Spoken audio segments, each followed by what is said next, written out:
Hey goobers, do you remember Pokémon Radical Red? That ROM hack that was incredibly relevant, 3 years ago? Well, since I don't care about things like relevancy or the YouTube algorithm, I decided to ask the question. Can you beat Pokémon Radical Red without catching any Pokémon? For those of you who know what Radical Red is, skip to the time displayed now. For those of you who don't, let me explain. The main changes made to Radical Red were meant to make the game a lot harder from its base, Fire Red. But they also added in all Pokemon Gens 1 through 8.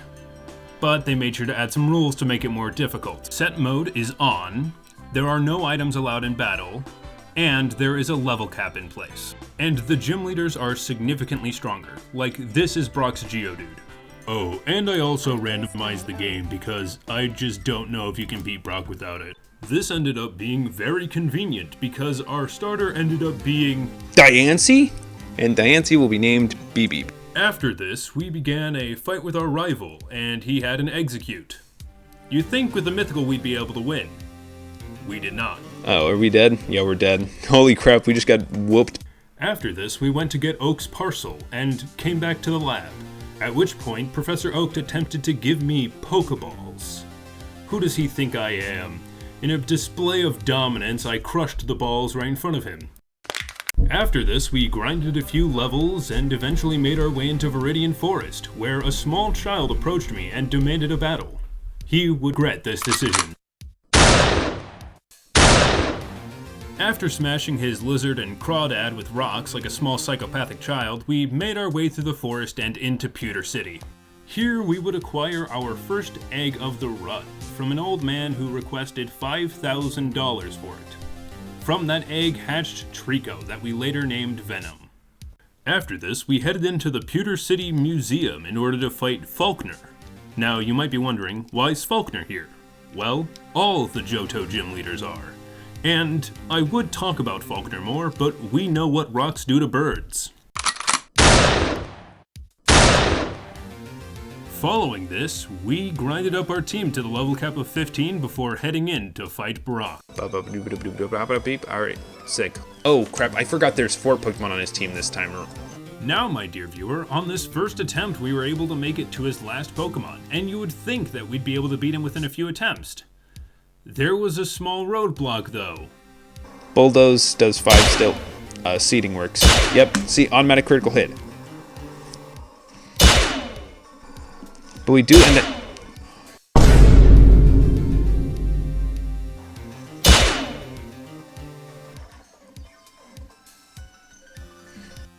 with me, right? You're...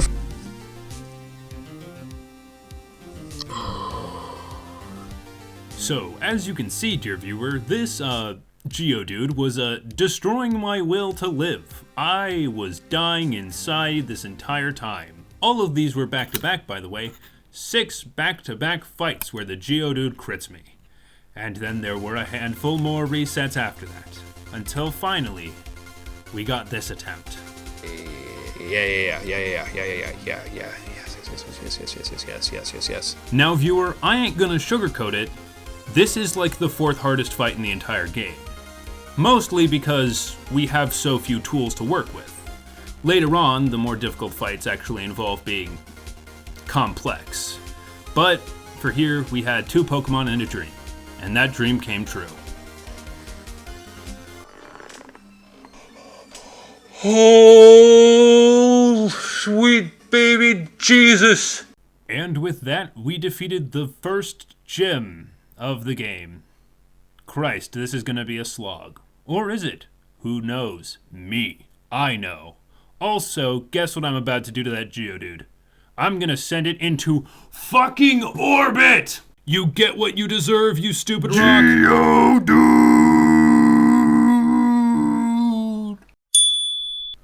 What a wonderful way to spend 5 hours of my life. Okay, we're 5 minutes in now, time to hit the pedal to the metal. Alright, so we all know this guy. He sells you the Magikarp in the base game, but this time he sells us a Ghastly. Very cool.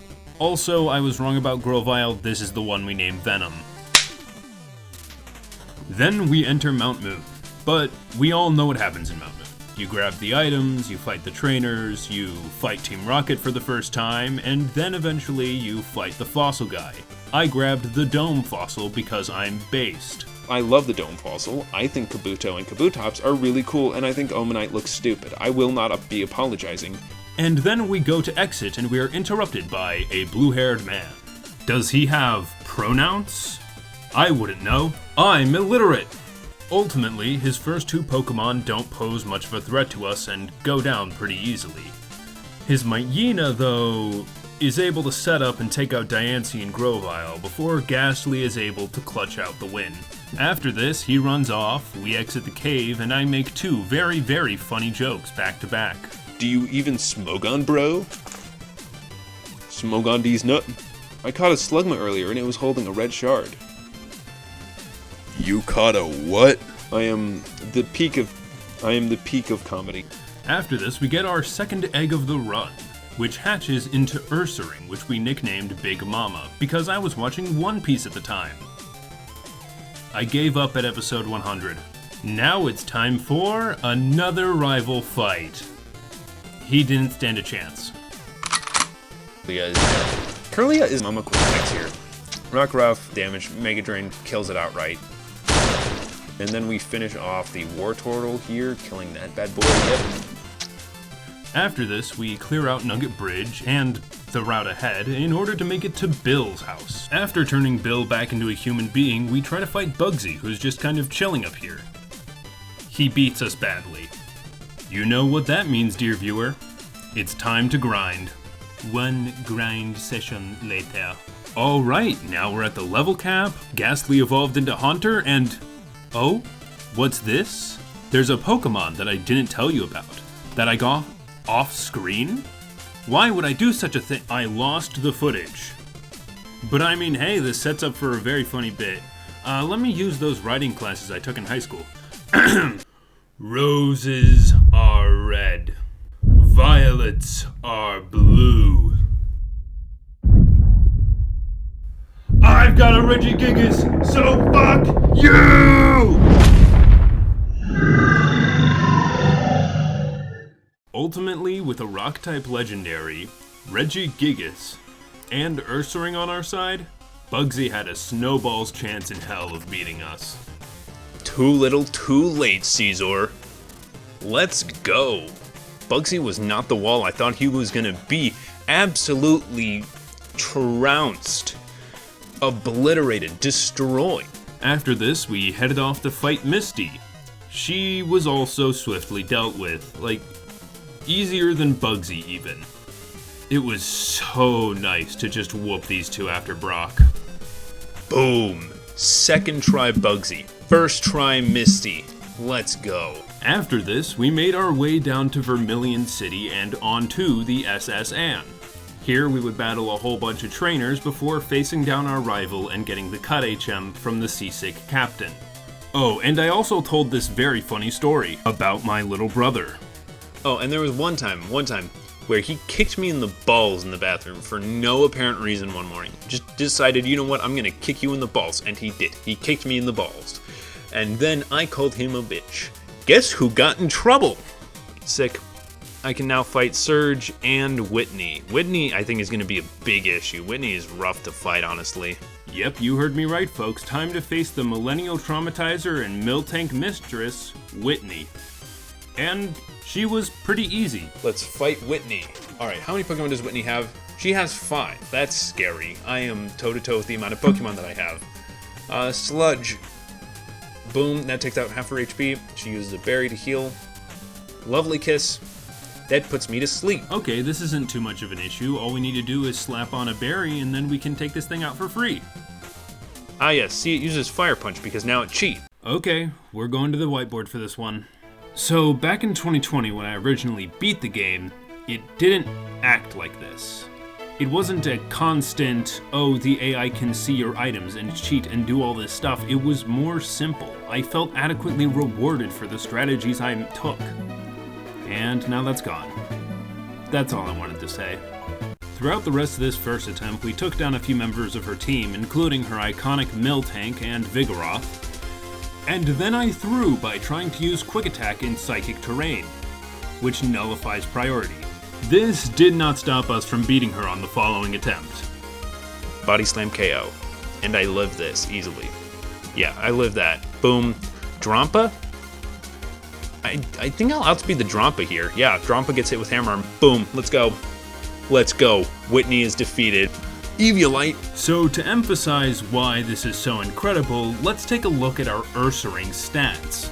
Pretty decent stats when all is said and done. Now let's see what the stats look like when we equip the Eviolite. That is quite a big stat increase, and it's because of this stat increase that Big Mama is the first member of our Elite Four team. And to commemorate her joining the Elite Four team, I drew her.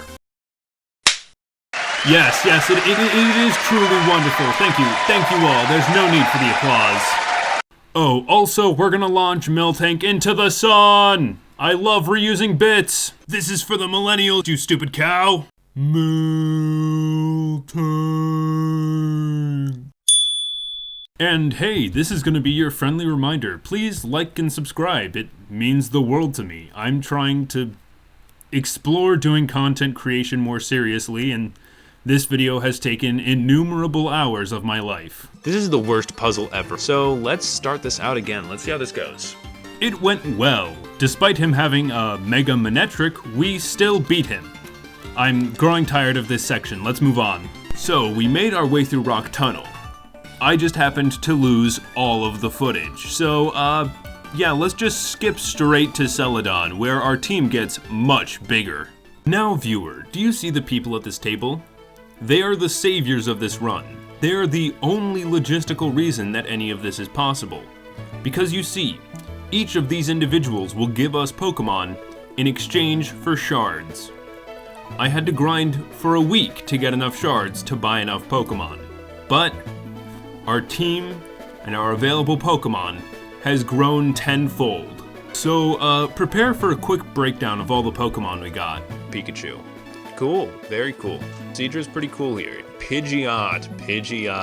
Those Pikachus are, one of those Pikachus is a Trumbeak with Frisk. I got Ninetales. We got Aerodactyl with Rockhead. Oh, Aerodactyl is a nice Pokemon to get here.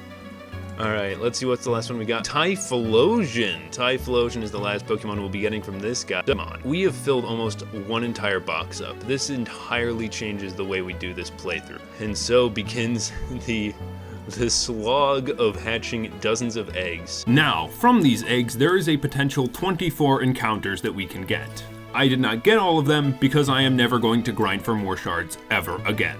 Torgeist, Quillfish, and Audina. I love Meteor. Oh my gosh, this is one of my favorite Gen 7 Pokemon. Another Noibat. Gulpin. 6, and I've got confirmation. Noibat number like 7. The furries have done abominable things to you. Emolga. Thumbnail you can imagine. Binacle. Floatzel again. Turtonator. Okay, so we got a lot of Pokemon, it's a little overwhelming. Let me break it down to just the Pokemon that we actually use in this run. So yeah, we use all of these Pokemon, and I should probably tell you why Quillfish is here. Prankster and Destiny Bond. This has earned him a place on our Elite Four team. And he also got a drawing. Thank you. A guy named Jesse Pinkman subscribed, and that's why he looks like that. Dear viewer, I have a confession to make. I cheated. You see, after trying to grind up all of my Pokemon to the level cap for a week, I realized that ain't gonna work, and I cheated in rare candies. And if you've got a problem with that, it's too late. I've already portrayed you as the soy virgin and me as the Chad. Alright. Let's go fight Erica. Now, let me tell you something. This is where the game gets really hard. The strength and power level of all the trainers past this point, including Erica, are going to be a huge challenge. I remember the first time I played through this game, it was reset after reset after reset, and this is not going to be easy. We an Electrode, and it uses Explosion to kill me. Quick Attack to kill. Let's go. And we'll use Psychic. Boom, Venusaur goes down. It's out. Little Boom goes down.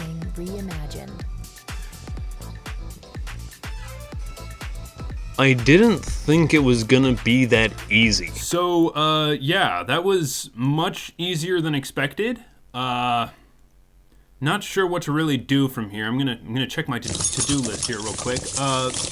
Fight a gay man. Why is this on here? Oh, it's Morty. Don't debate me on this. He's wearing a scarf indoors. Okay, so his first Pokemon out is Mimikyu. That won't be a problem. We'll set up some spikes, and then we'll Destiny Bond it. Oh. This is a problem, viewer. Do you remember when I told you that Brock was likely one of the 5 hardest fights in the game? This is number 4. Yes, this stylish gay man and his imposter syndrome having baby is the biggest pain in the ass for this chunk of the game. Every strategy to take out this small baby seemed to fail. Different leads, different moves, trying to set up, trying to do anything. I burned him at one point using Venom. I taught him Will-O-Wisp just to burn him, and he's holding a Lumberry. He's countering every single thing I could possibly think of and more. And then I realized something. That we had an out. That we had something that he could not be prepared for. A bird with a Hispanic-sounding name. One that would save us from this moment, from this wretched little cute thing, and would bring us victory. Dimitri the Toucanon. So you might be wondering, why does Toucanon beat Mimikyu? Well, it's quite simple. It can stone the baby. Yep, they gave the bird Rock Blast. Don't know where he's shooting those rocks out of. For all I know, those are his kidney stones. But they're good enough for us to use against Mimikyu in order to break its disguise. And thanks to Skill Link, we hit all 5 times. Alright, goobers, let's do this. Yes, and then we live and we take him out. Let's go. Mimikyu goes down and just let him die here. He Sword Stances again, and then we hit him with the Destiny Bond to kill. Boom, dead. It is Gengar. It is absolutely Gengar. Why didn't he take damage from spikes? Oh, he has Levitate. Oh, he missed Focus Blast. He's dead. Use Dragon Pulse. Then there's Typhlosion, and we can use Aero Blast here to deal a crap ton of... Oh, Aero Blast. Ooh! Zoroark goes down to just 1 Aero Blast, and Aero Blast almost takes down... Oh! He doesn't deal enough damage. He doesn't deal enough damage to beat us. And there we go. After a handful of trial and error, we finally take down Morty. And there you have it, goobers. We made it. We have done 1/3 of the game. Yep, this is just a part 1 of 2, baby. Figuring out how to make longer form videos. And the next one's gonna be a whole lot nicer for you. So make sure to like and subscribe and stick around till next time. I love you, goobers. Have a great day and take care of yourselves. Bye-bye.